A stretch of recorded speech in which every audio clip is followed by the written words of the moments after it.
guys. We are going to try to do a digital read aloud today, which is kind of cool. So you'll get to kind of see the text that I'm reading and see some of the illustrations. Quentin Blake, who illustrates Roald Dahl books, does a really nice job. So I want to make sure that you guys can see that as well. So this is James and the Giant Peach. Here we go.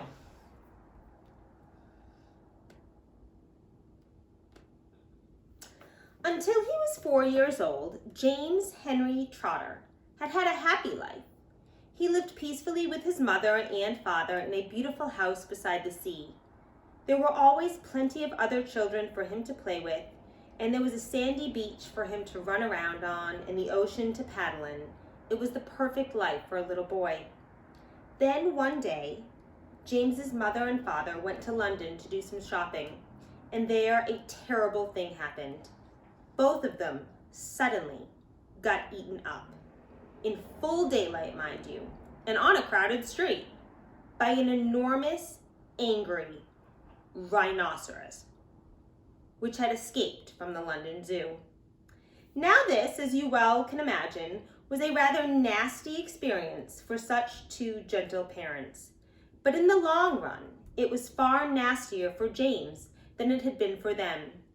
Their troubles were all over in a jiffy. They were dead and gone in 35 seconds flat. Poor James, on the other hand, was still very much alive. And all at once he found himself alone and frightened in a vast, unfriendly world. The lovely house by the seaside had to be sold immediately, and the little boy, carrying nothing but a small suitcase containing a pair of pajamas and a toothbrush, was sent away to live with his two aunts. Their names were Aunt Sponge and Aunt Spiker, and I am sorry to say that they were both really horrible people. They were selfish and lazy and cruel, and right from the beginning, they started beating poor James for almost no reason at all. They never called him by his real name, but always referred to him as "you disgusting little beast," or "you filthy nuisance," or "you miserable creature." And they certainly never gave him any toys to play with, or any picture books to look at. His room was as bare as a prison cell. They lived, Aunt Sponge, Aunt Spiker, and now James as well, in a queer ramshackle house on the top of a high hill in the south of England. The hill was so high that from almost anywhere in the garden, James could look down and see for miles and miles across a marvelous landscape of woods and fields.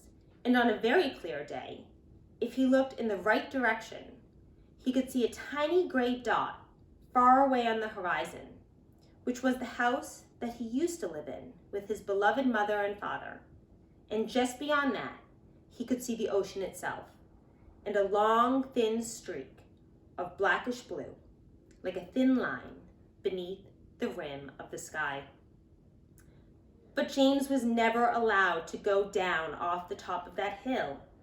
Neither Aunt Sponge nor Aunt Spiker could ever be bothered to take him out herself, or even for a small walk or a picnic, and he certainly wasn't permitted to go alone. "That nasty little beast will only get into mischief as he goes out in the garden," Aunt Spiker had said, and terrible punishments were promised him, such as being locked up in the cellar with the rats for a week.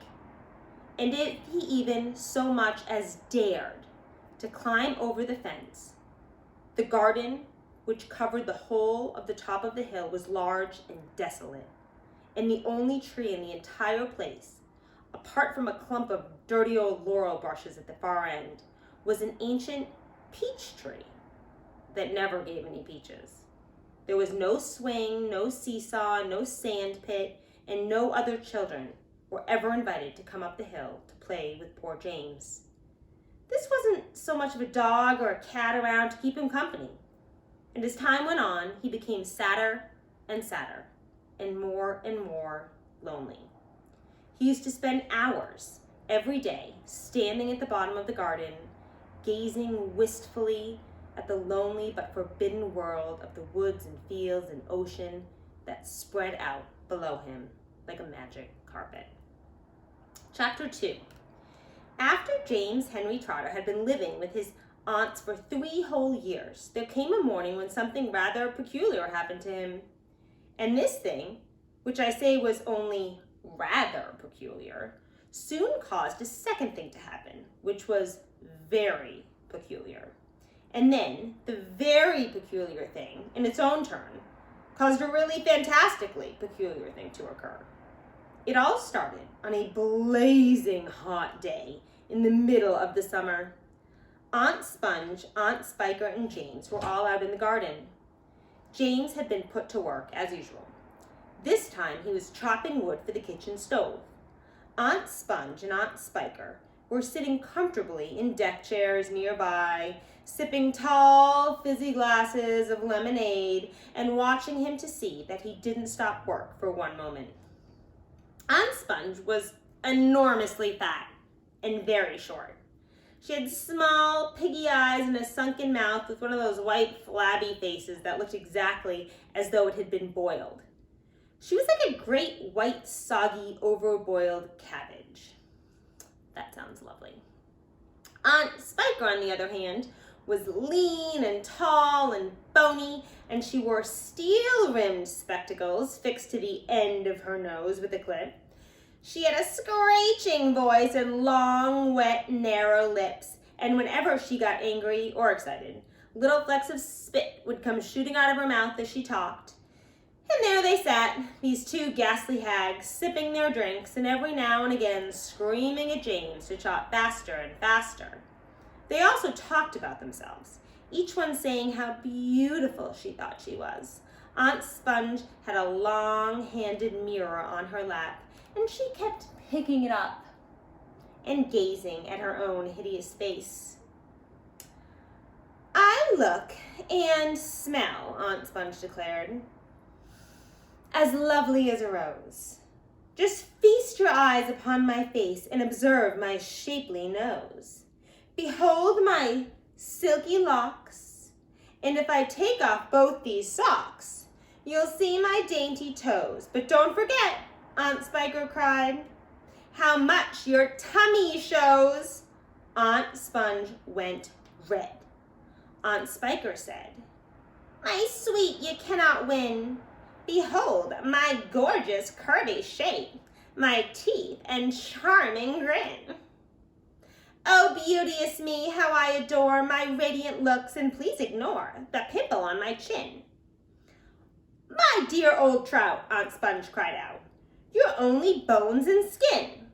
Such loveliness as I possess can only truly shine in Hollywood," Aunt Sponge declared. "Oh, wouldn't that be fine? I'd capture all the nation's hearts. They'd give me all the leading parts. The stars would all resign." "I think you'd make," Aunt Spiker said, "a lovely Frankenstein." Ha ha ha ha. Poor James was still slaving away at the chopping block. The heat was terrible. He was sweating all over. His arm was aching. The chopper was a large, blunt thing, far too heavy for a small boy to use, and as he worked, James began thinking all about the other children in the world and what they might be doing at this moment. Some would be riding tricycles in their gardens, some would be walking in cool winds and picking bunches of wildflowers, and all the little friends whom he used to know would go down to the seaside, playing in the wet sand and splashing around in the water. Great tears began oozing out of James's eyes and rolling down his cheeks. He stopped working and leaned against the chopping block, overwhelmed with his own unhappiness. "What's the matter with you?" Aunt Spiker screeched, glaring at him over the top of her steel spectacles. James began to cry. "Stop that immediately and get on with your work, you nasty little beast," Aunt Sponge ordered. "Oh, Auntie Sponge," James cried out, "and Auntie Spiker, couldn't we all, please, just for once, go down to the seaside on a bus? It isn't very far, and I feel so hot and awful and lonely." "Why, you lazy, good-for-nothing brute," Aunt Spiker shouted.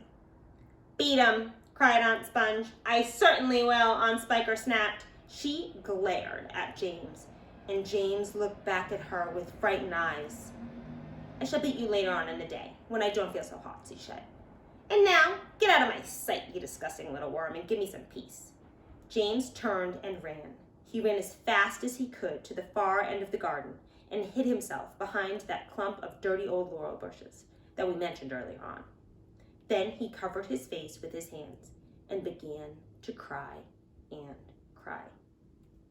So that is chapter 1 and 2 of James and the Giant Peach. I hope you enjoyed it. We will continue with chapter 3 and 4 tomorrow. Just some thinking points. Do the two auntie characters remind you of any of Roald Dahl's other characters? Maybe the twins. Maybe some of the characters from Charlie and the Chocolate Factory. What do you think about the illustrations? What do you think about the James character? He certainly has a conflict so far in the story. Would you call it an external conflict, an internal conflict, maybe both? Just some things to think about. I enjoyed reading with you guys today, and I will see you later.